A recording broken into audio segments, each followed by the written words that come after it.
tolong tunjukkan ajaran para nabi mana yang Anda maksud pencipta langit dan bumi, nuzul menjadi bayi, dibunuh oleh manusia, lalu keluar dari kubur, lalu dilantik menjadi Tuhan untuk orang asing. Tunjukkan pada saya, silakan. Salam satu Tuhan. Sahabat dimanapun berada, saya mohon untuk mensubscribe, like, dan juga men-share channel kita ini. Mana ini diskusi kayak gini? Bukan juru selamat, pencipta. Aku tanya apa, kau jawab apa, Tuyul? Ya gimana kau bisa menyimpulkan jawaban? Saya berbicara tentang pencipta, nuzul ke bumi jadi bayi. Nabi mana yang mengajarkan begitu? Kalau Mesias jadi bayi, mah itu itu juga ajaran kami. Itu ajaran Yesus, juru selamat, turun ke bumi, jadi bayi, itu ajaran Yesus. Yang saya maksud ini, ajaran makhluk yang asing keluar dari kubur, yang menyebabkan orang-orang asing ngaku-ngaku pengikut Yesus. Itu loh yang saya ingin tahu. Di mana ajaran nabi-nabi mengajarkan pencipta turun jadi bayi imut?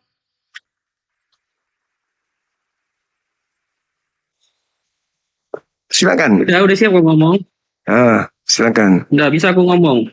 Ya ngomong tapi yang nyambung. Iya, kalau aku ngomong kau potong. Kalau tidak nyambung saya potong karena ini bukan gereja. Ya sudah. Silakan. Oke. Semua nabi, tadi saya tegaskan, itu berbicara tentang akan lahirnya juru selamat. Nabi Yesaya. Juru selamat, saya nggak tanya juru selamat, saya nggak ngerti, saya nggak paham itu. Bukan itu yang aku maksud. Karena di kau nggak ada. Nah, pertanyaan saya bukan di situ. Musa juru selamat, Daud juru selamat, Harun juru selamat, Abraham juru selamat. Di mana mereka itu dikatakan juru selamat? Musa juru selamat. Juru selamat itu mengajarkan manusia kaumnya untuk selamat. Itu dibilang juru selamat. Betul, Nabi yang saya pertanyakan bukan itu. Yang saya pertanyakan ajaran Karisteng. Ajaran Karisteng yang mengatakan Yesus sehakikat dengan pencipta. Itu yang saya tanyakan. Di mana para nabi mengajarkan itu? Pencipta langit dan bumi turun menjadi bayi. Jawab. Kau sudah 2000 tahun agama kau itu tipu-tipu. Makanya kau jelaskan sekarang. Dalil yang kita butuhkan. Udah kau siap ngomong. Aku ngomong ya. Awas ya. Saya minta pencipta langit dan bumi. Di mana nabi-nabi mengajarkan turun menjadi makhluk, menjadi bayi? Silakan. Semua nabi itu berasal dari Bani Israel. Nenekmu kiper, kau penipu. Tidak semua nabi. Buktinya Nabi Muhammad bukan Bani Israel. Itu kan nabi palsu. Ya urusanmu, itu imanmu. Terus yang keluar dari kubur itu Tuhan asli. Ulangan 18 ayat 21. Siapa tuh? Siapa nabi? 18 ayat 21 situ siapa yang dimaksud? Yang memasukkan ajaran palsu ke dalam agama Yahudi. Itulah nabi palsunya. Enggak, Paulus bukan nabi. Kata siapa? KPR 13 nomor 1. KPR 13 nomor 1. KPR 13 nomor 1. Baca. Kristen enggak ada Paulus. Baca KPR 13 1. Baca KPR 13 nomor 1. Ya di situ dia bukan nabi. Baca, aku bilang baca. Ya udah kau buka, coba tunjukin. Kapasitasmu gini. Udah kau kembali tadi. Silakan. Matius 28 itulah cikal bakal munculnya sekte aneh yang mengatasnamakan ajaran Yahudi. Paham sana? Paham? Makanya kita bahas siapa makhluk asing yang di dalam Bibelmu dikatakan malaikat Tuhan? Jangan-jangan setan.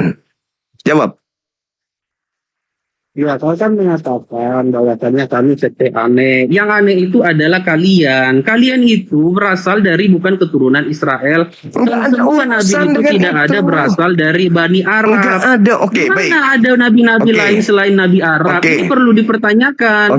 Bagaimana mungkin perjanjian yang diikat kepada Abraham itu lewat Ishak sampai kepada Abraham dan sampai kepada keturunan Ismail. Sementara Ismail itu bukan anak perjanjian. Baik. Bahkan pun Abraham untuk menjadikan Ismail sebagai anak perjanjian, sebagai ahli waris dia.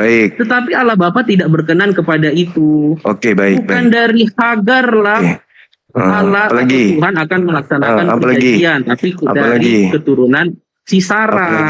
Apalagi? Memohon pun Abraham, sekiranya engkau berkenan Tuhan. Panjang kan? Ismail ini coba panjang. Sebagai ahli waris. Panjang kayak rel kereta api. Panjang.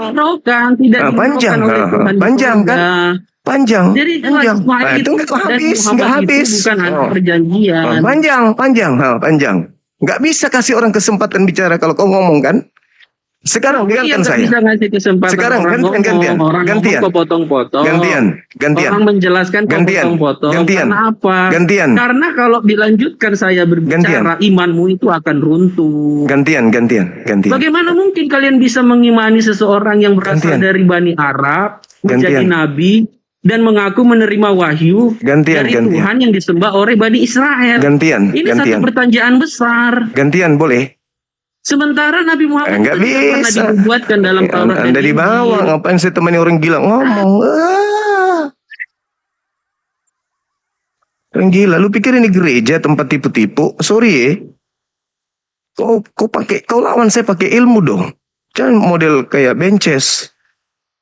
Setengah-setengah. Dibilang laki bukan, dibilang perempuan juga bukan. Ngomong itu pakai ilmu ngomong itu. 2026 kok masih blow on. Abraham menerima perjanjian sunat kekal. Ismail sunat kekal. Ishak sunat kekal. Sunat kekal. Nah kalian pemakan babi laknatullah ini enggak bersunat ikuti setan kan? Iya kan? Nabi-nabi sunat. Kau ikut babi tidak sunat, kalian juga. Oke Bang, makasih Bang ya. Selamat siang Ibu, jumpa lagi kita. Saya belum pernah jumpa dengan Bang Suma, jadi jangan bilang lagi baru pertama kali. Belum pernah. Oh iya, mirip dengan teman saya tadi malam. Ada, kupikir Ibu. Salah orang itu. Iya, dia di Kupang. Saya pikir Bang Suma pandai tebak-tebak. Kalau saya Papua. Oh di Papua Ibu ini. Ya, salam toleransi. Kan rambut? Iya. Ya, salam. Luar biasa Bang Suma, izin. Saya tidak bicara di topik di atas, tapi saya lihat Bang Suma ini luar biasa. Artinya salah satu orang Muslim yang punya potensi luar biasa begitu. Iya, meluangkan waktu untuk Bang Suma. Iya, silakan Ibu. Iya, jadi punya ya sabar dulu, saya belum mau masuk ke topik. Sini kan kita awal ketemu, jadi setidaknya saya sapa dulu Bang Suma biar lebih akrab gitu. Boleh tidak? Boleh, silakan Ibu, silakan Ibu. Ya, beberapa waktu memang saya tidak sekedar lewat pada saat Bang Suma siaran langsung, tapi kali ini saya lihat luar biasa Bang Suma, semakin hari semakin tambah wow begitu, mantap. Artinya bahwa menurut Abang Suma ini kan kebenaran mau diwartakan begitu, yaitu versinya Abang Suma. Tapi tetap kita angkat jempol hormat bahwa Pancasila ini Indonesia ini kan punya 5 dasar Pancasila, ketuhanan yang Maha Esa dan seterusnya. Sebagai bangsa yang baik kita wajib menghargai begitu. Di sini yang saya minta maaf, saya tidak masuk dalam topik, sesuai dengan tema yang di atas. Tapi saya izin, jujur saya ini orang awam, saya Katolik ya. Saya Katolik dan saya ini orang awam yang tidak banyak belajar dengan ajaran agama tetangga ataupun kitab saya tuh sebatas yang saya bisa baca dan saya memahami, tidak lebih daripada pemimpin-pemimpin saya begitu, istilahnya macam kita punya gembala-gembala. Itu beda. Kalau saya ini orang awam, orang rumahan begitu. Hanya saya mau tanya tentang topik yang di atas. Saya mau bertanya, Bang Suma punya nabi begitu. Saya ini kalau di Papua Selatan kami ini hidup berdampingan dengan orang Muslim. Saya jujur saya dari kecil tuh besar dengan orang Jawa, orang Muslim sampai dengan saya sudah tua nih. Jadi di sini topik Bang Suma yang saya mau tanya perbedaan antara Isa di Quran dengan Muhammad. Boleh tidak? Boleh. Silakan Ibu, silakan. Bang Suma, Jaringan siapa nih teman-teman yang apakah ada Isa gangguan? Apakah jaringan kita atau saudara kita ini? ya mungkin saya Halo, maklum di Papua kan situasi seperti ini, cuaca juga kurang bagus. Halo. Iya, udah bagus. Halo. Iya. Udah. Iya, baik. Jaringan kurang bagus karena cuaca ya, di sini hujan. Saya mau tanya perbedaan antara Isa anaknya Siti Maryam dengan Muhammad itu perbedaannya di mana begitu? Ini kan dalam Quran itu sampaikan kalau sama-sama nabi. Tetapi kalau Isa kan dilahirkan tanpa keinginan seorang laki-laki. Dari ruh toh. Kalau Muhammad Muhammad kan lahir dari keinginan seorang laki-laki. Itu perbedaannya di mana? Yang lebih besar yang mana? Maksud saya Muhammad atau Isa? Lalu nanti yang paling nanti datang itu kan Nabi Isa bukan Muhammad. Iya. Benar tidak? Iya. Betul. Itu perbedaannya di mana antara Isa dengan Muhammad? Lalu itu yang berikut lagi. Isa kan lebih dulu, terus Muhammad dari belakang. Permisi ya, sebelumnya saya minta maaf untuk Bang Suma dan teman-teman yang ada nonton kami sekarang. Izin, yang saya dengar dari teman-teman kalau Muhammad itu salah satu nabi yang tidak tahu tulis baca. Iya. Yang tidak tahu tulis baca, lalu dapat firman di gua. Iya. Nah, terus menikah gadis di bawah 7 tahun, Siti Aisyah. Iya. Lalu punya banyak istri. Iya. Pertanyaan saya, apakah patut dicontohi atau tidak? Sedangkan Isa yang anaknya Siti Maryam banyak melakukan kebaikan, banyak mujizat yang dilakukan. Kalau Muhammad beda. Nah, Isa yang tertulis di dalam kitabnya Bang Suma, ada Isa yang tertulis dalam kitab sucinya kami, anaknya Siti Maryam dengan anaknya Bunda Maria. Ini ada kesamaan. Kalau Muhammad tidak tertulis dalam kitab suci kami. Begitu, minta maaf kalau pertanyaan saya tidak sesuai dengan tema di atas. Terima kasih, tolong jawab Kak. Baik. Ada beberapa pertanyaan yang memang harus dipahami. Jadi yang pertama terkait Nabi Isa dengan Nabi Muhammad. Dua-dua adalah manusia mulia yang kami hormati sebagai nabi dan rasul yang datang kepada kaum, yang diutus kepada mereka, yang dimana mereka diutus kepada kaumnya masing-masing. Nabi Isa alaihissalam datang kepada hanya satu kaum saja, yaitu hanya kepada Bani Israel. Nah, di tengah-tengah kaum Bani Israel muncul kemudian serigala-serigala buas yang ngaku-ngaku sebagai pengikutnya dan mengganti nama Isa menjadi Isaus dalam bahasa Yunani. Itu dulu. Sedangkan Nabi Muhammad SAW itu tidak ada penyamar-penyamar pengikut. Pura-pura pengikut Nabi Muhammad tapi ternyata bukan pengikutnya. Hanya menggunakan nama Nabi Muhammad untuk melegalkan penyembahan terhadap berhala-berhala orang-orang asing. Nabi Muhammad diutus kepada seluruh umat manusia. Nabi Isa hanya untuk kaumnya saja, Bani Israel. Sebagaimana pengakuan Yesus juga bahwa dia hanya diutus kepada domba yang sesat dari umat Israel saja. Perbedaan mencoloknya adalah Nabi Isa alaihissalam ingin dibunuh oleh kaumnya tetapi diselamatkan oleh Allah. Lalu kaumnya yang kafir, yang kufur ini melantik pengganti Nabi Isa menjadi Tuhan bagi bangsa asing sampai hari ini. Sedangkan Nabi Muhammad tidak ada satupun keberhasilan musuh-musuhnya untuk membunuh dirinya. Meskipun berupaya untuk membunuh Nabi Muhammad, tapi mereka tidak berhasil membunuhnya. Nabi Isa pun tidak berhasil dibunuh, diangkat ke langit. Kenapa Nabi Isa yang turun nanti? Karena Nabi Isa akan turun menjadi hakim, disebabkan karena dia malu di hadapan Tuhannya, disebabkan karena sebagian keturunan Adam menuhankan dirinya dalam nama asing. Dia turun untuk membenarkan ajaran Nabi Muhammad, untuk mengusir orang-orang yang menuhankan dirinya yang Nabi Isa tidak kenal. Dan itu masih terekam di dalam kitab saudara. Terkait dengan kelahiran dan seterusnya, itu masing-masing Nabi berbeda. Nabi Muhammad SAW menikah usia 6 tahun dalam hadits. Tetapi serumah dengan istrinya pada saat secara tradisi masa itu, dia perempuan ini istrinya sudah layak untuk menjadi pendamping. Menikah usia 6 tahun, serumah setelah matang menjadi seorang wanita. Itu.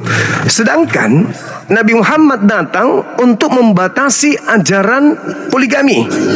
Di mana dulu tidak ada batasan istri. Nabi Isa tidak pernah membatasi batasan istri. Bahkan nenek moyang daripada Nabi Isa seperti Nabi Daud, itu istrinya sampai ribuan, ratusan. Nah, Salomo atau Sulaiman, ratusan istrinya. Nah, jadi Nabi Muhammad satu-satunya Nabi yang mengajarkan cukup satu istri. Saya membaca perjanjian lama kitabnya Yahudi, perjanjian baru kitabnya Kristen, tidak ada di dalam tertulis cukup satu istri, hanya di Al-Quran. Jadi di Kristen itu bebas, mau sampai 100 istri, 2000, 3000, 5000, bebas. Karena tidak ada batasan di Kristen cukup satu istri, hanya ada di Islam. Saya boleh dicarikan datanya, ada nggak satu istri di Kristen? Untuk jemaat Kristen, orang-orang Kristen itu untuk satu istri itu nggak ada dalilnya. Itu nggak ada. Mau sampai botak pun, sampai kuda bisa main gitar, tidak akan pernah ada Kristen satupun di dunia ini. Kalau tidak dirubah kitabnya, tidak akan ada dalil cukup satu istri di Kristen. Itu fakta, itu real.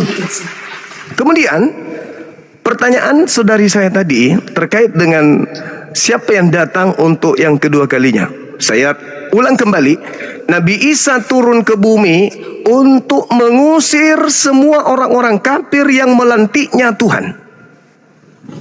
Dalam nama asing, karena Yesus itu nama asing, itu bukan nama orang Yahudi. Nama keturunan Abraham itu ada 3 bahasa.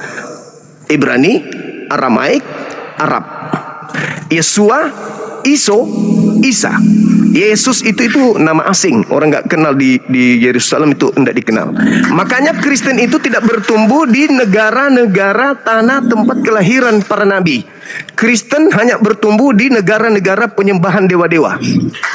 Roma, Vatikan, Inggris, Belanda, Amerika, hanya negara-negara penyembah dewa-dewa. Agama Kristen itu bertumbuh. Kristen tidak bertumbuh di negara para nabi.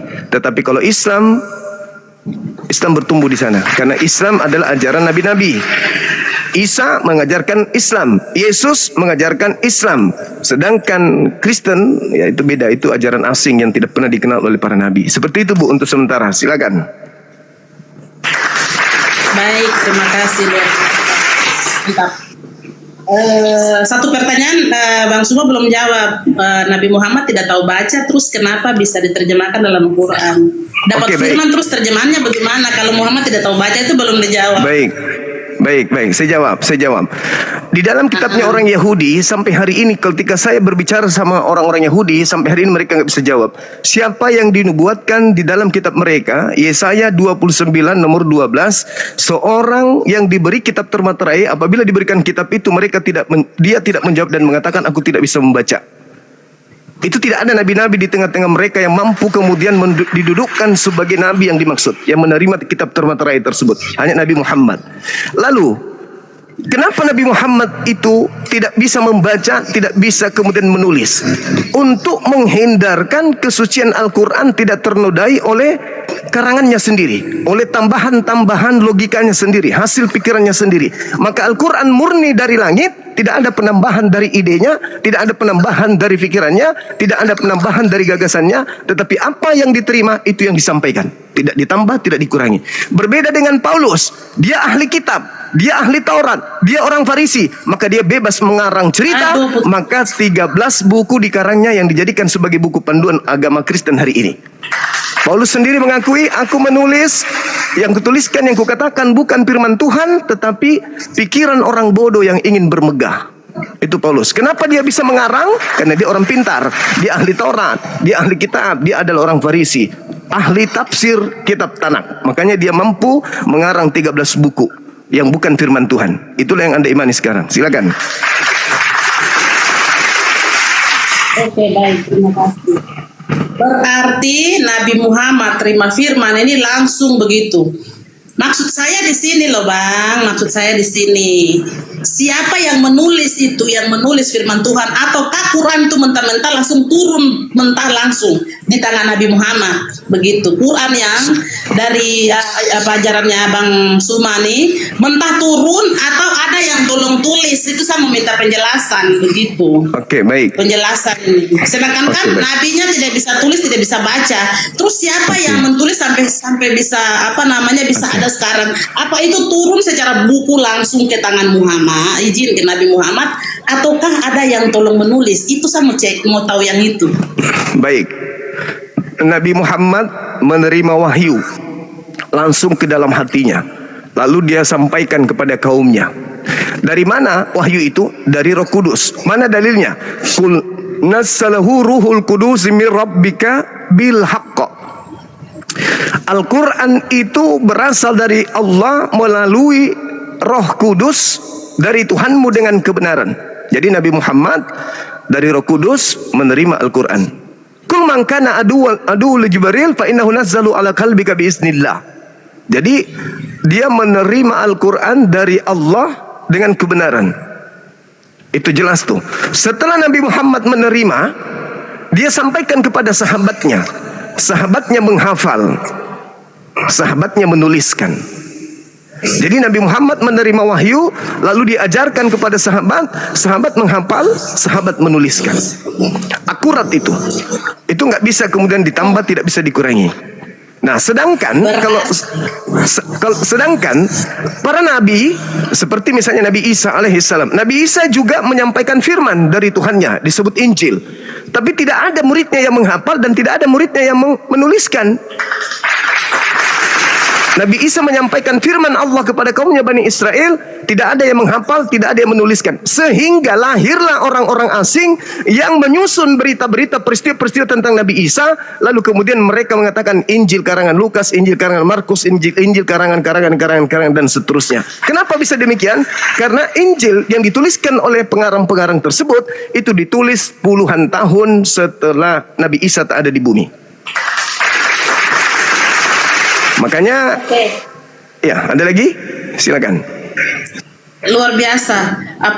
Berarti apa yang diilhamkan oleh Tuhan kepada Nabi Muhammad ini ditulis oleh sahabat ya, bukan Muhammad sendiri. Dihafalkan oleh sahabatnya, dihafalkan oleh sahabatnya, lalu didengarkan oleh Nabi Muhammad dengan secara seksama. Setelah mereka menghafalkan seluruh Al-Quran, Nabi Muhammad mengatakan, Huzu Al-Quran min arba'ah. Wahai seluruh umat manusia, terima Al-Quran itu dari keempat sahabatku. Jadi Nabi Muhammad memberikan validasi, legitimasi, pengesahan kepada sahabat-sahabatnya untuk mengajarkan Al-Quran. Sebagaimana yang beliau terima dari Allah melalui Roh Kudus, itulah yang diajarkan oleh para sahabatnya sampai hari ini. Baik. Berarti kesimpulannya hanya melalui hati dan suara Nabi Muhammad kepada para sahabat. Betul. Tetapi ketika para sahabat itu menulis, Nabi Muhammad pun tidak bisa membaca hasil dari tulisan para sahabat itu. Oke, baik. Iya. Oke. Nabi itu Muhammad. Berarti sabar. Berarti Nabi Muhammad tidak bisa membaca apa yang ditulis oleh para sahabat yang disampaikan oleh Nabi Muhammad. Itu Nabi Muhammad sendiri pun tidak bisa membaca tulisan itu sampai detik hari yang ada nih. Oke, baik. Ya. Nabi Muhammad itu budaya penyampaian firman-Nya adalah hafalan. Oh. Menulis pada zamannya itu dianggap orang yang lemah IQ. Bangsa Arab itu dikenal dengan penghafal. Jadi Al-Quran dihafalkan. Ketika mereka hafalkan, contoh misalnya, Iqra bismi rabbikal ladzi khalaqa khalaqal insana min alaq. Dibacakan di depan Nabi Muhammad. Nabi Muhammad mengatakan sahih. Ayat selanjutnya, Iqra wa rabbukal akram alladzi 'allama bil qalami 'allamal insana ma lam ya'lam. Nabi Muhammad mengatakan sahih. Baca lagi selanjutnya sampai dihafalkan seluruhnya. Bacaan itu harus diselaraskan dengan hafalan. Tulisan harus diselaraskan dengan hafalan. Jadi bacaan yang ada dalam Al-Quran itu harus relevansi relevan dengan hafalan. Sampai hari ini ada ribuan penghafal yang kemudian mereka menghafalkan berdasarkan dengan hafalan yang dari guru-guru sebelumnya. Begitu juga tulisan. Jadi Al-Quran itu tidak bisa berubah. Makanya di seluruh negara Al-Quran itu sama. Dan itu tidak disifati oleh kitab di luar Al-Quran. Seperti itu, Ibu. Silakan. Baik, terima kasih. Berarti ajaran Bang Suma ini ajaran dari Nabi, ini ajaran menghafal. Sedangkan kalau kita yang zaman sekarang ini, kita perlu data dari yang bersangkutan, kesaksian dari pribadi orang tersebut. Orang tulis baca itu berarti resmi dan sah, begitu apa yang disampaikan. Tetapi kalau mereka yang tidak bisa tulis dan membaca, bagaimana kesaksian itu benar kalau lewat orang lain dan itu perlu dihafalkan sampai detik hari ini. Nah, ini jadi pertanyaan saya, begitu. Baik. Lalu, iya sabar dulu Mas. Lalu, minta maaf ya, lalu kenapa perkawinan kalau di Kristen, Yesus tidak mengajarkan kawin sampai banyak, tetapi satu dalam hidup, apa yang dipersatukan Allah jangan dicarikan manusia. Itu berarti cuma satu. Tetapi kalau kita ke teman-teman tetangga, itu bisa kawin sampai dengan banyak-banyak. Nah, ini ada perbedaan. Saya jadi rasa tidak nyaman loh, kenapa? Agama kami selalu dipojokkan, sedangkan kalau saya belajar berteman dengan teman-teman saya disampaikan bahwa Nabi kami tidak tahu tulis baca, itu hanya berdasarkan hafalan. Lah kenapa teman-teman Muslim masih hujat kita sampai detik hari ini? Sedangkan bisa kembali koreksi Nabi besarnya mereka, begitu. Baik, saya jawab dulu, Bu. Jadi Nabi Muhammad SAW lebih sahih hafalan daripada tulisan. Itu yang pertama. Hafalan yang dari Nabi Muhammad itu jauh lebih sahih daripada tulisan. Sekarang izinkan saya sedikit bertanya, sedikit aja. Dari Yesus ke penulis kitab saudara, apakah Yesus mengenal kitab Anda, Perjanjian Baru? Saya sekarang tidak bersama-sama dengan Yesus. Jadi saya ulang lagi. Ya. Apakah Yesus mengenal buku yang disebut Perjanjian Baru ini? Jadi iya, siap, terima kasih atas pertanyaan. Sekarang begini, kehidupan saya dengan Yesus sekarang tidak sama-sama. Jadi saya tidak tahu pribadi Yesus mengenal atau tidak. Sabar dulu, saya belum jawab. Sabar dulu. Berarti Yesus tidak pernah memberikan pengesahan terhadap Bible, Perjanjian Baru yang Anda jadikan sebagai panutan. Kehidupan Yesus dengan saya ini kan tidak sama. Iya. Bagaimana pertanyaan? Pertanyaan ini kan tidak masuk akal. Berarti Yesus tidak pernah mengenal. Pertanyaan Bang Suma ini tidak masuk akal karena keberadaan saya dengan Yesus tidak sama-sama nih. Yesus sudah hidup 2000 tahun yang lalu. Tidak ada informasi. Berarti kitab Anda tidak dikenal sama Yesus. Titik. Itu menurut Bang Suma. Nah, sekarang buktikan kalau Yesus mengenal kitab Anda. Apa kata Anda? Saya tidak hidup di zaman itu. Sekarang buktinya, apakah Yesus mengenal kitab Anda? Karena pertanyaan Bang Suma ini pertanyaan yang kehidupan saya tidak bersama-sama dengan Yesus. Jadi tidak ada kabar, Ibu. Jadi tidak ada informasi yang Ibu terima kalau Yesus mengenal kitab Anda. Ini begini, Yesus tidak kenal buku ini. Sabar, saya jawab dulu. Kasihan sekali Mama. Mama, ini buku tidak dikenal Yesus. Hah? Saya tidak bilang itu. Jawaban saya dengar baik loh. Jangan ngawur. Jawaban saya tidak bilang itu. Apakah Yesus mengenal buku ini? Oke, sekarang saya coba saya kasih kesempatan saya bicara dulu. Kasih kesempatan. Silakan. Yesus memberikan firman yang disampaikan oleh Rasul itu. Itu firmannya yang dituangkan di dalam kitab suci. Contoh. Di mana Yesus memberikan firman kepada Lukas? Contoh satu aja dulu. Di mana?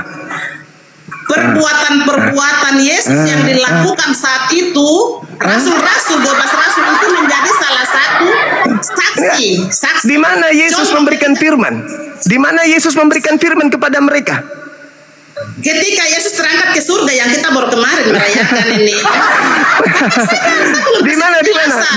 Di mana tertulis? Biar ku baca bahwa Yesus memberikan firman kepada Lukas. Di mana tertulis? Biar ku baca di mana? Firman Tuhan yang disampaikan oleh Yesus itu tidak pribadi-pribadi orang, itu bersamaan. Berarti tidak ada bukti bahwa Yesus mengucapkan kalimat dan kalimat itu diterima oleh Lukas lalu Lukas tuliskan. Nggak ada bukti. Tanggapan Bang Suma bagaimana? Bang Suma, kita ini sama-sama orang Indonesia, coba pahami baik dulu. Kita bukan beda bicara. Saya ulang lagi Ibu, saya ulang. Nabi Muhammad berhadapan dengan muridnya, berhadapan seperti ini. Nabi Muhammad mengucapkan, muridnya mendengar dan hafal, menerima salaman mereka, ijab kabul. Al-Quran disampaikan kepada sahabat, rangkulan ajarannya. Yesus dengan Lukas, kapan ketemunya? Di mana ketemunya? Di mana? Tiba-tiba Lukas mengarang buku ini. Berarti terima kasih, saya tanggapi dulu ya. Silakan. Saya tanggapi. Jadi perjalanan Yesus itu, Yesus tidak mewartakan sendiri, tapi dipanggil pertama 12 rasul. Di mana tertulis? 12 rasul. Di mana 12 Yesus mengatakan dia menyampaikan Bible kepada 12 rasul? Di mana tertulis itu? Saya belum jawab pertanyaan Bapak, jangan masuk dulu. Langsung ke Kasih titiknya, Ibu. kesempatan. Di mana Langsung, Yesus mewartakan Bible kepada 12 murid? Tertulis di mana? Biar ku cari. Ya, jadi dengar dulu penjelasan saya. Penjelasan Ya, saya di mana? dulu, dengar. Di mana? Perjalanan Yesus mulai mewartakan kabar sukacita Injil ini, Yesus tidak sendiri. Panggil 12 rasul. Dari pertama sampai dengan 12 rasul. Perjalanan Yesus itu tidak pribadi Yesus sendiri dengan satu orang saja. Tapi dalam jumlah 12 rasul itu dan pewartaan Yesus itu dalam jumlah banyak orang. Sehingga kesaksian-kesaksian yang dilakukan Yesus itu yang dicatat di dalam kitab sucinya kami. Begitu. Berarti bukan firman Tuhan yang Yesus terima itu yang dituliskan, tapi hanya kesaksian-kesaksian. Yang saya tanya, buku ini kan catatan-catatan kesaksian orang terhadap Yesus. Yang saya tanya, firman yang diterima Yesus, contoh Yohanes 17:8, segala firman yang Tuhan berikan kepadaku telah aku sampaikan kepada mereka, mereka telah menerimanya dan mereka percaya bahwa engkau yang telah mengutus aku. Pertanyaan saya, segala firman itu mana? Firman Tuhan yang disampaikan itu ada di dalam kitab suci yang disampaikan di mana Yesus mengesahkan kitab suci Anda ini? Di mana Yesus memberikan validasi buku-buku karangan ini? Ayo. Pengesahan kitab suci, antara Yesus dengan rasul-rasul itu, pada saat itu Yesus hidup dengan rasul-rasul, belum ada tercatat yang rasul-rasul catat. Di mana Yesus pernah menyebut kitab ini? Di mana Yesus pernah mengatakan kitab ini? Di mana? Berbeda dengan Al-Quran. Zalikal kitabul la raiba fihi hudal lil muttaqin. Al-Quran disebut sendiri, khusu Al-Quran disebut nabiku. Yesus pernah menyebut kitab ini? Yesus itu penggenapan firman dari nubuat. Saya tanya kitab, bukan bualan. Yang saya tanya, kitab Anda yang Anda jadikan panduan di gereja, apakah Yesus mengenal buku ini? Yesus tidak mengenal buku itu, tetapi Yesus Alhamdulillah. firman yang di dalam. Begitu. Terima kasih. Selesai sudah. Ternyata buku ini adalah buku ilegal. Yesus tidak mengenalnya. Firman yang ada di dalam itu yang tercatat begitu. Catat firman di dalam. Perbedaan Yesus tidak pernah mengiyakan, Yesus tidak pernah membenarkan, Yesus tidak memberikan validasi. Bagaimana mungkin saya orang berakal mau percaya isinya kalau ini dari Yesus sementara Yesus tidak mengenalnya?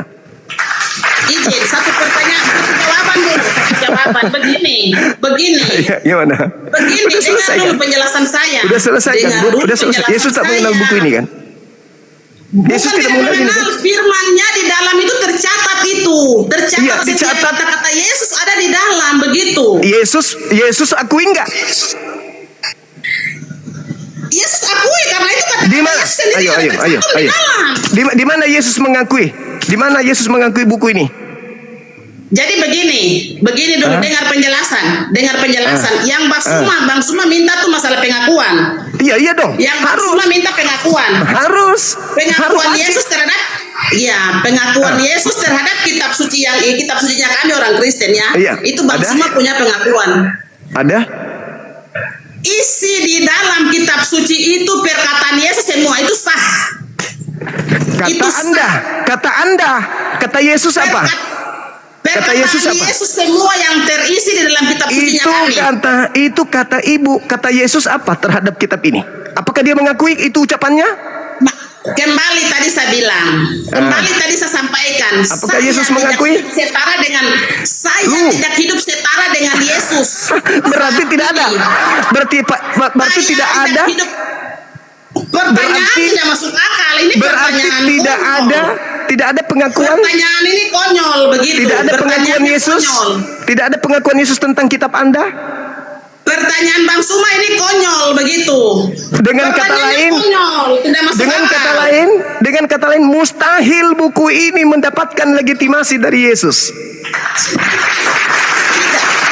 Iya dong. Menurut Bang Suma, Lah, mana buktikan ke saya kalau Yesus mengenal buku ini? Buktikan ke saya. Buktikan. begini Begini ya. nasib. Dengar Ya. dulu, begini, dengar. Begini nasib 2000 percaya tahun buku yang koran. lalu, sabar, 2000 tahun yang lalu, perkataan Yesus yang dicatat oleh 12 rasul itu. Yang dicatat oleh 12 Saya rasul. tidak tanya itu. Kalau itu saya pun tahu. Saya lebih paham. Yang saya tanya, apakah Yesus memberikan validasi terhadap karangan-karangan mereka? Jawab dulu. Bagaimana kalau mau ketemu jawaban sudah potong, saya punya pembicaraan di tengah. Pertanyaan saya sudah ulang 5 kali loh. Apakah Yesus memberikan validasi terhadap catatan ini bahwa Yesus bersabda, Yesus berkata, Yesus pergi bersama muridnya, Yesus membaptis. Apakah Yesus mengakui buku ini? Bukan masalah pengakuan yang saya mau bicara, Bang Suma. itu Cuma masalah. Bang Suma dengar dulu. Ini masalah besar. Kalau ternyata buku ini jadikan panduan agama dan Yesus tidak mengenal buku ini, itu konyol namanya. Konyol. Hah? Yesus tidak mengenal buku ini. Bang Suma, Ayo Ibu, Yesus mengakui nggak buku ini? Bang Suma, ini saya mau jawab tadi, kembali lagi saya bilang, kalau soal pengakuan itu dengan saya tidak bersama-sama Yesus saat ini, begitu. Jadi saya sendiri tidak. Minimal ada pengakuan Yesus di buku ini tentang buku ini. Ada nggak? Ada nggak, Bu? Yesus menyampaikan, pergilah dan baptislah murid-muridku, jadikanlah segala bangsa muridku. Itu tertulis tercatat di dalam. Itu artinya tertulis di kenapa? sini. Ini tertulis di sini memang. Ada nggak Yesus mengiyakan itu? Seperti Nabi Musa mengiyakan Taurat. Seperti Nabi Muhammad mengiyakan Al-Quran. Yesus mengiyakan nggak ini? Bagaimana mengiyakan itu perkataan-perkataan Yesus yang ada tercantum di dalam itu, bukan perkataan kami. Itu sudah jelas. Nabi Musa memiliki perkataan di dalam Taurat dan Nabi Musa memberikan validasi terhadap Taurat. Jelas Ini itu. pertanyaan konyol sekali ini. Aduh, Nabi Muhammad pertanyaan memberikan konyol sekali pernyataan ini. tentang Al-Quranul Karim. Yesus apakah memberikan pernyataan tentang buku ini? Ini bukan masalah pernyataan Nggak bisa. Berarti ini buku ilegal. Ini mengatasnamakan Yesus doang, menceritakan tentang Yesus doang, tapi Yesus tidak mengenal buku ini. Artinya buku ini berpihak sebelah tangan doang. Yesus tidak kenal buku ini. Yesus tidak mengetahui buku ini. Yesus tidak mengenal buku ini. Ya sudah, kalau begitu tunjukkan di mana Yesus memberikan legitimasi tentang buku ini. Ini yang saya mau bilang ini Bang Suma, tidak ada legitimasi di dalam kitab sucinya orang Kristen. Tetapi bagus. perkataan Yesus itu sudah nyata Udah, di dalam selesai. itu. Di dalam itu sudah jelas. Selesai. Berarti buku ini buku ilegal yang tidak dikenal oleh Yesus. Titik. Itu kan menurut Bang Suma. Menurut Bang Suma. Ibu sendiri yang mengakui. Ibu yang mengakui tadi. Ini ada legitimasi Bukan. dari Yesus. Ada. Saya belum jelaskan. Pertanyaan Bang Suma ini tidak sesuai sekali. Ada legitimasi dari Yesus. Legitimasi dari Yesus itu perkataan-perkataan Yesus yang tercantum di dalam Legitimasi Alkitab. perkataan-perkataan ini diakui oleh pengarang sendiri. Yesus mengakui nggak? Yesus mengakui nggak?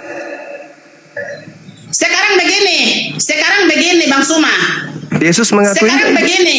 Yesus mengakui nggak? Sekarang begini dulu. Sabar. Saya tidak bisa Yesus jawab mengakui Yesus nggak? itu. Yesus mengakui nggak? Sederhana pun. Yesus akui nggak buku ini? Yang tiap hari Minggu ditenteng ke gereja. Yesus akui nggak buku ini? Itu firman Tuhan yang ada di dalam. Menurut kalian, menurut Yesus, ini apa di dalamnya? Menurut Yesus. Itu kitab suci firman Tuhan yang Menurut kalian, disampaikan oleh Yesus. menurut Yesus gimana? Menurut Yesus, apakah ini diakui sebagai firman Tuhan menurut Yesus? Diakui karena Di mana itu benar Yesus? firman Tuhan. Di mana Yesus mengakuinya? Nanti buka dari dalam Matius sampai di Yohanes. Iya. Baca sekarang satu persatu saya jelaskan. Di mana Yesus mengakui buku ini? Di mana? Buka dari Matius sampai di Yohanes. Baca dari Matius sampai di Yohanes. Apa Nanti saya pembodohan jelaskan. pembodohan Baca apa sekarang. lagi?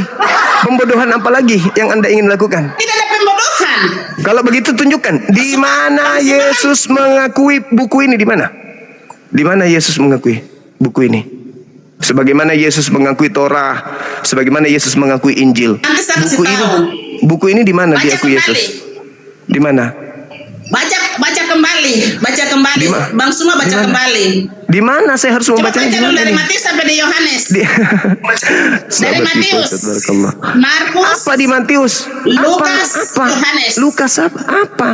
Enggak Coba ada, dari enggak ada. Matius.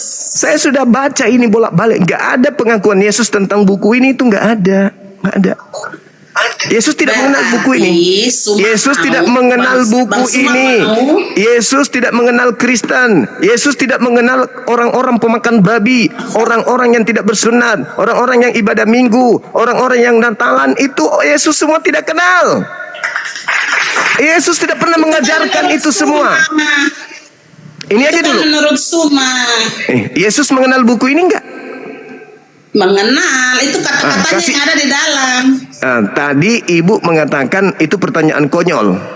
Karena saya hidup 2000 tahun setelah Yesus. Sekarang Anda dengan mudahnya mengatakan mengenal. Di mana dalilnya Yesus mengenal buku Iya, ini? karena kata-kata Yesus di dalam. Kesimpulannya kata-kata Yesus yang ada di dalam. Ibu. Otomatis Yesus mengenal karena kata-katanya yang dirangkum oleh para rasul. Begitu. Banyak orang memposting ulang kata-kata saya.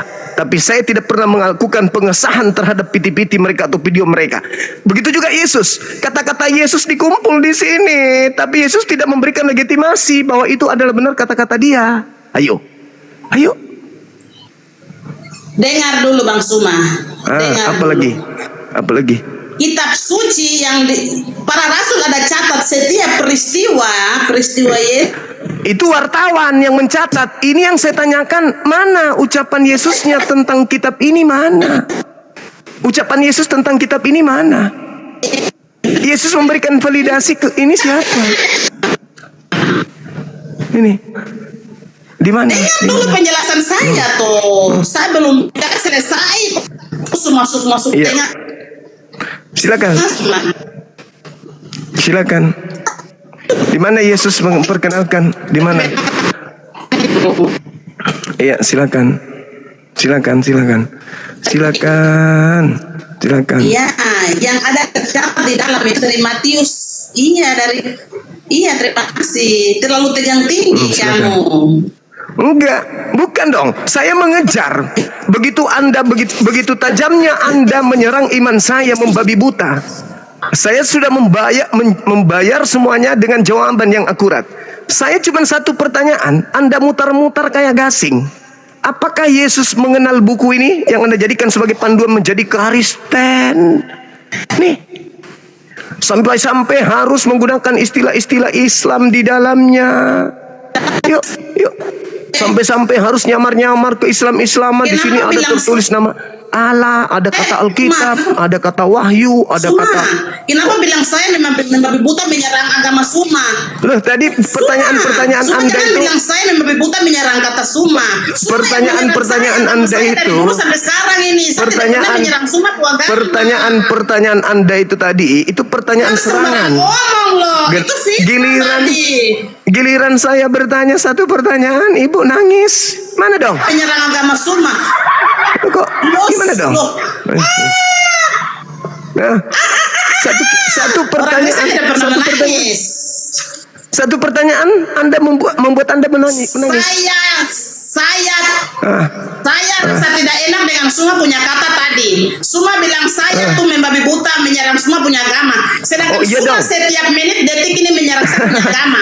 Saya tadi tadi Anda pertanyaan Anda tadi itu pertanyaan serangan semua itu tadi. Terkait poligami, Saya tersinggung terkait dengan Suma Al-Quran, kata-kata tadi. terkait ke Saya Nabi. tersinggung Itu serangan-serangan semua tuh. Saya menyerang Suma punya agama, membabi Oh, iya buta. dong. Sedangkan Suma Pertanyaan tentang setiap poligami, menit, setiap tentang detik, Al-Quran, siaran tentang langsung buta huruf, terlibat semua Anda menfitnah serang agama tadi. Nasrani, agama Kristen. Nasrani bukan Dengan Kristen. kelakuan seperti ini. Kalian yang Nasrani menjadi bukan orang Kristen. kita tidak pernah cari muka sama Nasrani. kamu. Nasrani bukan Kristen, Ibu. Nasrani bukan Kristen. Nasrani bukan Kristen. Saya Beda. Kristen, bukan Nasrani, saya Kristen. Ah, iya, makanya Iya, saya saya katakan. Kristen, salah dia. Cuman satu pertanyaan saya loh. Salah Satu dia. aja. Apakah Yesus yang mengajarkan buku ini? Apakah dia memberikan validasi tentang buku ini? Apa jawaban Ibu? Tadi saya mau jawab batasi saya, itu yang pertama. Lalu yang kedua bilang saya menyerang agama Anda dengan membabi buta. Sedangkan Oh, iya. Anda salah satu dasar. Kenapa saya bisa naik di sini? Karena Anda yang menyerang agama saya, membabi Enggak buta dong. untuk saya, agama kami, makanya saya naik. Anda sendiri di awal mengakui, Anda sendiri di awal menyanjung saya karena saya membuka kebenaran tentang Bible. Anda sendiri yang menyanjung, sekarang Anda panik, Anda nyerang lagi tuh. Sekarang kembali ke sini. Tidak pernah panik. Kembali ke sini, Bu. Tidak pernah panik. Ini Laskar Kristus tidak pernah panik. Laskar Kristus yang kesiangan. Laskar Kristus tidak Kesiangan. pernah panik. Kesiangan laskarnya. Laskar Kristus tidak Kesiangan. pernah panik. Kembali ke pertanyaan saya. Kembali ke pertanyaan Tidak pernah saya. panik. Laskar Kembali. Kristus. Mana jawabannya kalau Anda Laskar tidak panik? Mana Kristus. jawabannya? Mana? Kesiangan. Kristus udah keburu dibunuh sama Romawi. Anda kesiangan datang menjadi laskar. Keburu duluan dibunuh sama tentara Romawi. Anda kedatangannya Anda ini telat. Kesiangan Anda. Itu menurutnya. Kesiangan. Ingat, Kristus Anda Ingat, sudah Suma. lebih dulu dibunuh sama tentara Ingat. Romawi. Anda baru lahir. Ingat sampai masuk ke liang kubur. Siaran langsung yang kau buat itu tidak akan pernah patah. Orang Kristen punya iman. Ya sudah, Mati satu perjuangkan seribu. sebagai laskar Kristus. Itu sudah. Perjuangkan ini sebagai laskar Kristus, di mana Yesus memberikan legitimasi tentang buku ini. Apa yang Anda bisa jawab sebagai laskar? Kita mewartakan. Kita orang Kristen tidak disuruh hafal, tapi Mewartakan berita kebenaran yang firman Yesus Tuhan. tidak berikan Kita tidak disuruh legitimasi. hafal. Mewartakan Kalau kita hafal buku. saja, kalau kita hafal Mewartakan saja, nanti buku dunia ini kacau ilegal. banyak yang hafal. Tetapi kalau kita melaksanakan Mewartakan setiap buku firman Tuhan ilegal. dengan cinta kasih, Mewartakan maka ada buku kedamaian ilegal. di muka bumi NKRI Mewartakan ini. buku Itulah kami ilegal orang Kristen. yang Yesus Tidak pernah tidak menciptakan mengenal buku kegaduhan. ini.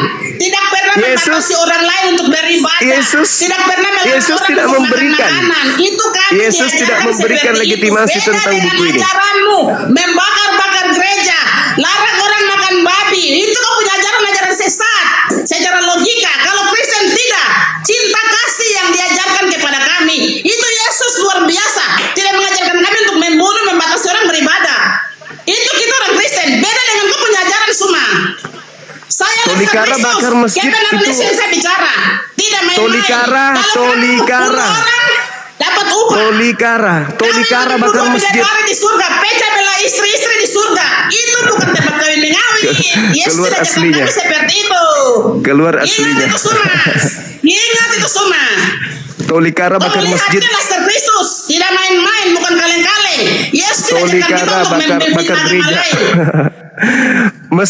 Masjid kami di Tolikara dibakar di sana di Papua. Polisi kami, TNI kami yang tugas di sana dibunuh oleh Laskar Kristus. TNI kami yang kami cintai, Polri kami yang kami cintai, dinas di sana dibunuh sama laskar Kristus. Aduh, parah. Parah. Awas rambutnya lurus, Bu. Jangan terlalu emosi, nanti lurus rambutnya. Awas, identitasnya nanti hilang kalau terlalu kencang. Santai. Saya cuma bertanya tentang ini. Apakah Yesus memberikan validasi tentang buku Anda? Anda mati-matian membela sampai harus bunuh orang, bakar masjid, hanya membela buku yang ternyata Yesus tidak kenal. Beda dong dengan Al-Quran. Wa idza quri'al Qur'an fastami'u lahu wa ansitu la'allakum turhamun. Jika dibacakan Al-Quranul Karim, dengarkanlah dengan seksama dan diamlah agar kamu dirahmati. Itu Quran. Ada nggak ini Yesus agar kau baca buku Roma, buku Galatia, Filipi, Efesus, Lukas, Markus. Ada nggak, anak? Ada nggak? Yesus mengucapkan itu? Nggak ada. Kalau Nabi Muhammad, wa idza quri'al Qur'an fastami'u lahu wa ansitu la'allakum turhamun.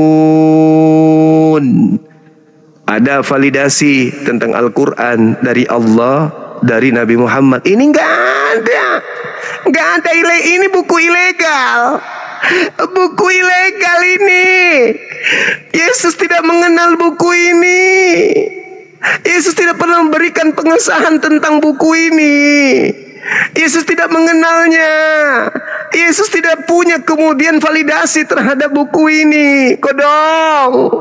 Buku ini tidak sah di mata Yesus. Kodong. Yesus tidak mengenal buku ini. Kodong. Kenapa ini buku dijadikan panduan sementara Yesus jadi tokohnya tapi tidak mengenalnya? Kodong. Buku ini, kodong, tidak dikenal sama Yesus. Buku ini tidak dikenal Yesus.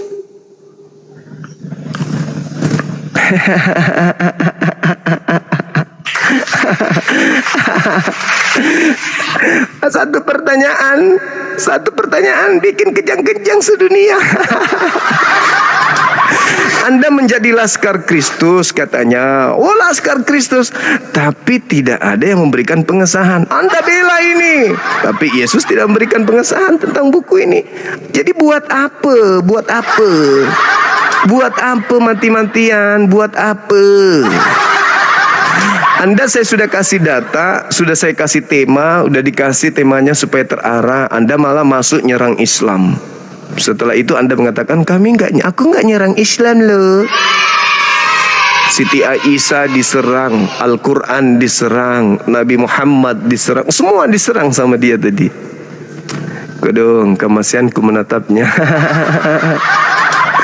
Allahu Akbar, Masya Allah teman-teman sekalian. Oke, saya kira kita cukup. Teman-teman sekalian, kita mau Jumatan. Cukup bagi kita untuk mengajarkan. Oh enggak, belum sayang, belum sedikit lagi ya. Jadwal saya khutbah di Al-Markas. Sedikit lagi teman-teman. Ayo ngamuk dia, ngamuk. Mengamuk dia teman-teman. Malu dia. Padahal pertanyaan sederhana loh. Nyerang, kita ikuti. Kita ikuti arahnya. Satu pertanyaan doang. Langsung ngamuk dia. Aduh, kasihan. Aduh, parah. Dikasih pertanyaan sederhana, apakah Yesus memberikan validasi terhadap Bible Anda itu yang Anda katakan, lihat laskar Kristus lah, apa laskar kesiangan. Udah lebih dulu mati dia, dihantam sama tentara Romawi, baru datang laskarnya. Laskar kesiangan. Jadi malu sendiri dia kan teman-teman. Oke, silakan sedikit berilmu, silakan kalau ada naik. Halo, semangat siang. Semangat siang, Bang Suma. Siap. Tadi pagi ada yang mualaf itu, Pak Bang Suma. Di mana kita bisa dapetin videonya ya, Bang Suma? Di YouTube saya ada. Oke, baik. Nanti saya lihat di YouTube. Soalnya tadi pagi menarik sekali. Terima kasih Bang Suma. Sehat semua. Makasih Bang. Waalaikumsalam warahmatullahi wabarakatuh. Halo, selamat siang Bang Suma. Siang juga, dari Kristen Bang. Iya, saya dari Kristen. Silakan buka kamera. Silakan. Abang, saya tidak berdebat tentang isi Al-Quran atau isi kitab. Cuman Ya. saya mau tanya. Buka kameranya dulu Bang. Setiap Bang Suma punya. Buka kamera Bang. Santai aja kita Bang, santai. Silakan. Buka kamera. Waktu Waktu saya masih ada 15 menit. Jadwal saya 15 menit. Silakan. Bang Suma sama siapa? Edi Steve ya, sering berdebat. Dulu waktu dia masih di Indonesia, jadi bulan-bulanan saya itu di Zoom, di Facebook. Tapi setelah dia keluar negeri, saya membatasi diri karena dia lebih kepada penghujatan, bukan mau berdiskusi. Gitu Bang. Iya. Sebenarnya, Iya. apa penyebabnya sampai bisa berdebat ya Bang? Wajar karena Kristen ini agama yang memiliki misi untuk mengkristenkan dunia. Kami nggak mau menjadi Kristen. Kami nggak mau menjadi penyembah makhluk yang keluar dari kubur itu, nggak mau kami Bang. Tapi kalau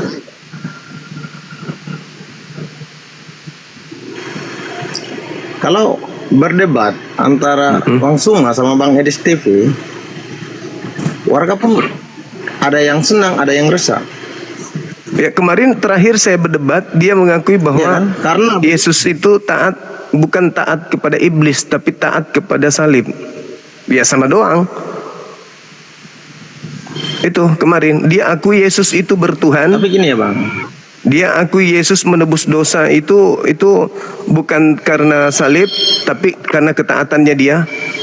Yesus ini ketaatannya Yesus kepada Tuhan, yaitu taat kepada salib, ya artinya taat kepada pembenci-pembencinya. Di situ nggak ada ilmunya sama sekali. Bagi saya itu dia hanya boneka mainan. Cuman karena dia sudah terlalu berani masuk kerana iya. mengatasnamakan Sebenarnya Islam gini. tanpa ilmu. Iya. Gimana Bang?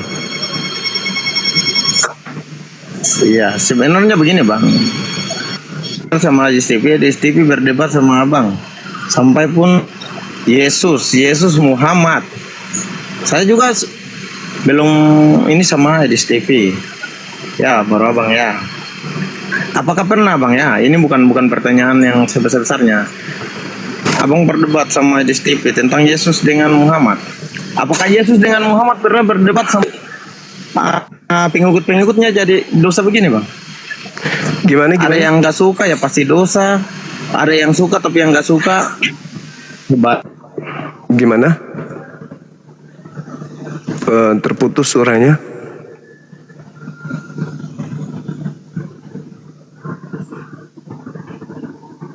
Kalau Edis itu mau diskusi, sebenarnya orang Kristen Indonesia itu ada yang jauh lebih pintar dari Edis. Itu enggak pintar. Dia itu hanya bisa silat lidah. Loncatan berpikirnya pun lemah. Itu Bang. Edis itu enggak pintar, cuman dia itu punya kemampuan untuk menjadi Jadi seorang gini aja, yang Bang. licik. Kebanyakan Bukan pintar orang dia. melihat, ada yang senang, ada yang tidak senang. Iya, Terus? malah jadi dosa orang-orang.